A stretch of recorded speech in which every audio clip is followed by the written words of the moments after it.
Hello friends आमी गौतमी और आपनारा देखছেন गौतमी फार्स्ट ब्लग। আমার নাকচম্পা গাছ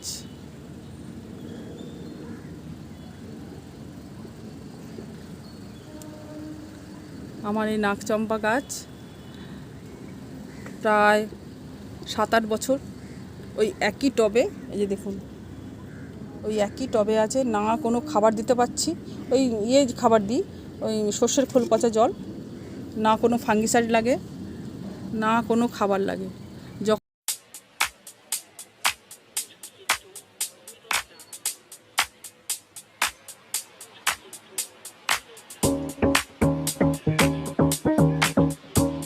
ওই সব গাছে যখন দিই সর্ষের খোল পচা জল, তখন একেও একটু দিই।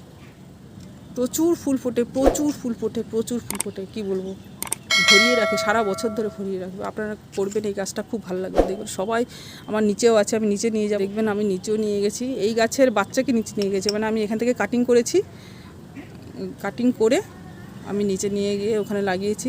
সব ফুল গাছে ফুল ধরেছে। এইটা আমার কাটিং করা, এটা আমার বোগেনভিলিয়া, এটা আমার কাটিং করা, নিজে থেকেই করেছি আমি এটা।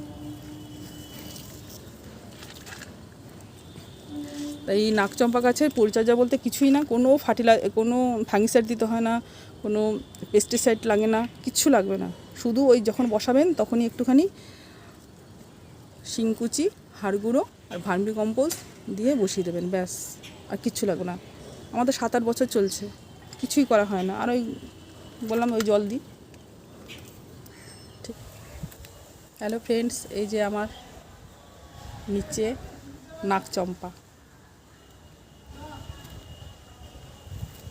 সব আমি, এটা আমার ওই যে মার, ওটা হলো মা, এটা হলো তার বাচ্চা। বাচ্চা করেছি অনেক কটা, 3-4টে বাচ্চা করেছি। এই একটা বাচ্চা, ফুল দেখুন,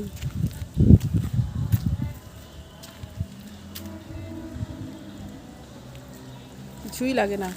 সার বলতেও একটুখানি দিয়ে দেবেন, হাড় গুঁড়ো আর ভার্মি কম্পোস্ট দিয়ে দিলে, একবার দিয়ে দিলেই হয়ে যাবে।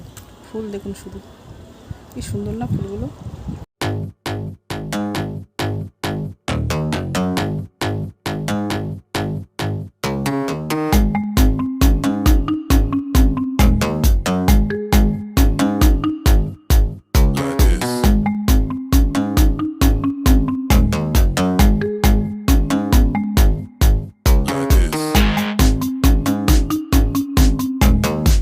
আমার তো ভীষণ ভালো লাগে।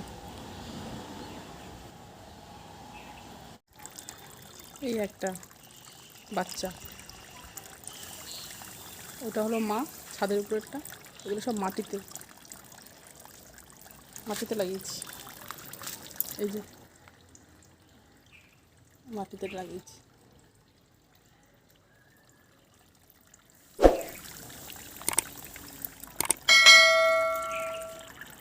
ঠিক আছে friends, tata, bye bye, see you.